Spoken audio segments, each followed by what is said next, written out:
A Dax emergency call, so Porvis writes, led Ivara and 2 unknown Warframes to a convoluted cave system.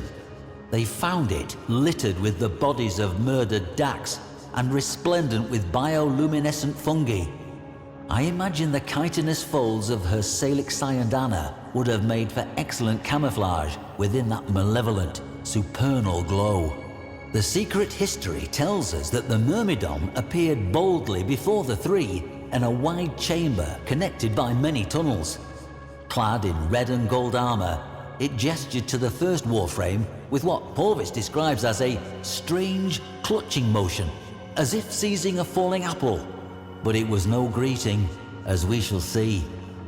The powers of that first Warframe, the recipient of that gesture, promptly failed. The Myrmidon took advantage of the confusion to leap upon the hapless frame and press a palm to the warrior's head. In lurid detail, Porvis describes a flash of the most scintillating emerald light, and Ivara's battle sibling collapsed to hot dust.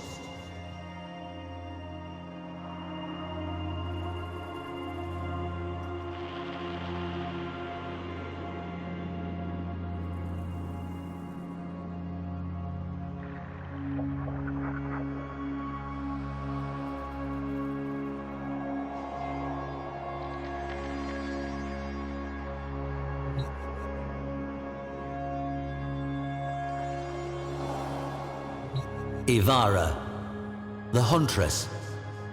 This tale comes to us from the secret history of the Orokin court by the historian Porvis. Have you perhaps heard tell of the Myrmidon? No matter. A preternatural beast figure straight out of myth he was, one whose prey had no equal. Warframes were what this villain hunted.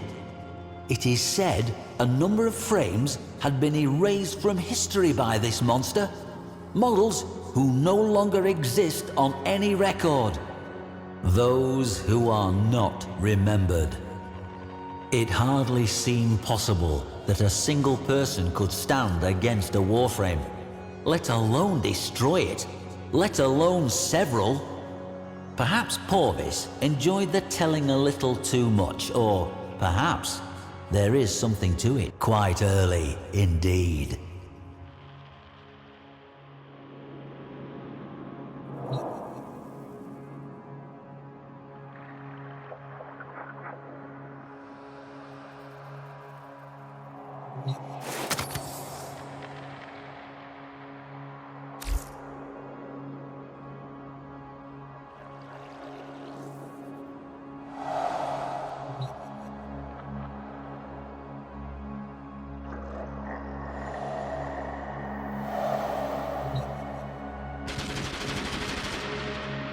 Porvis tells us he compiled much of this tale from overheard exchanges between members of the Seven and details that remain consistent in courtly whispers.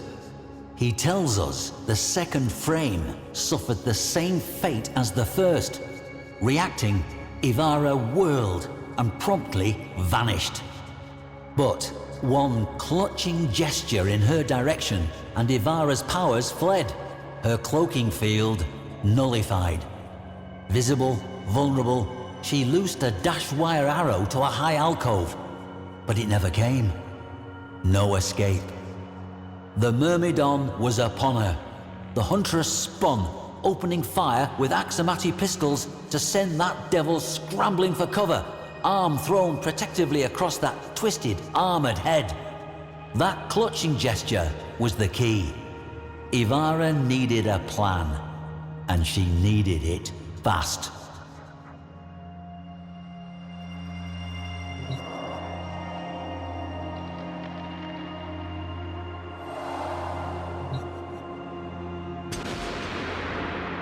Ivara ran at a wall and up it, hanging there, waiting, as the Myrmidon flipped into the room, blasting the spot where he'd expected her to be. Frustrated, he again made that same elaborate gesture, trying his luck, and she saw it. That bracelet upon the wrist that glowed softly with the movement of that clutching gesture. Ivara flipped from her perch, shouldering her exquisitely crafted rubico as she did so, and sighted the enemy. Through the Orokin sculpted scope, Hunter and Huntress met eye to eye, each loosing a desperate blast, a bullet from Ivara, a killing light from the Myrmidon. The green light lashed, touching a shoulder plate of Ivara's Avia armor, one out, her shot claiming the Myrmidon's device in a shower of sparks. But the Myrmidon's weapon remained lethal, and with it, he lashed out at Ivara in an emerald fury.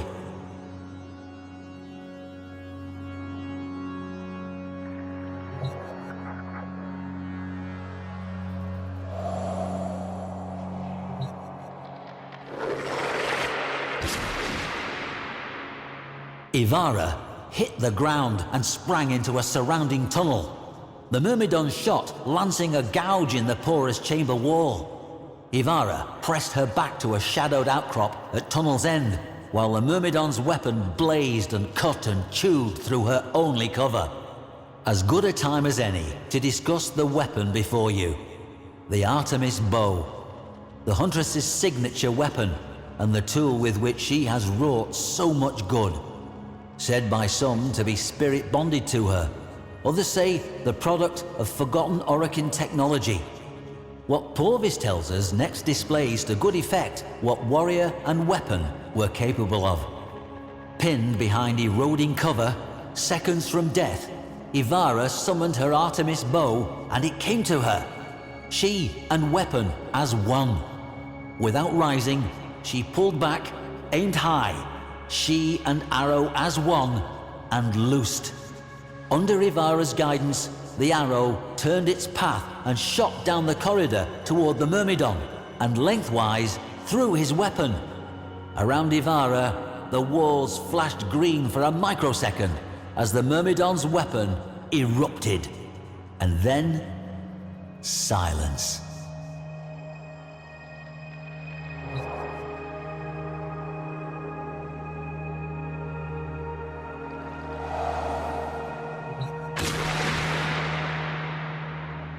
What is a bow without arrows? And these arrows? The origin system has never seen their like, able to change their very nature at the whim of Ivara. Sleep, cloaking, rapid fire, they are the embodiment of her legendary versatility. Ivara drew her bow again, this time for her fallen comrades. With inhuman speed, shot after shot snapped and plucked each segment of carapace from the Myrmidon's lean frame. Straps severing, clips popping, he was undressed with swift efficiency. Even before her final arrow belted the visored helmet from his head, she had the killing shot knocked and ready.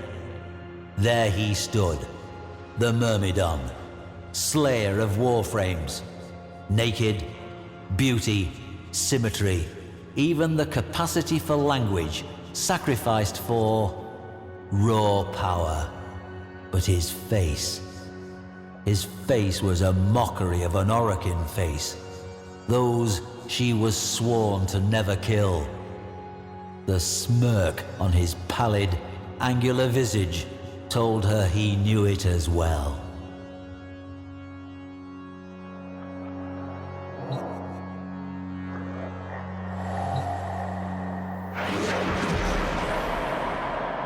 The grand doors of the Chamber of the Seven flew open. Across that reverberating expanse of polished darkness strode Ivara, dragging her prize. Before the assembled council, she dropped him, and with it, the Myrmidon's battered helmet. Here he would meet justice at the hands of his own people. Here, her fallen friends would be avenged. She beheld the Seven, awaiting their judgment. The Myrmidon got to his feet, cleaning dust from one shoulder with a contemptuous flick.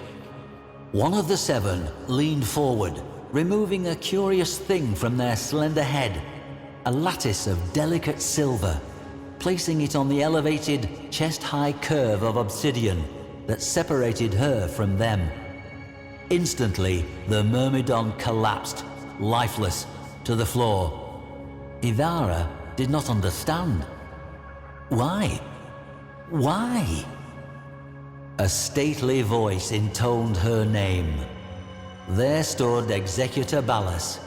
He told her, "You have been battle and loyalty tested. Your companions, they were found wanting. They failed to adapt, failed to overcome, and so they are no more. But you, Ivara, you shall live. You shall be remembered." Her battle comrades, as we know, were not.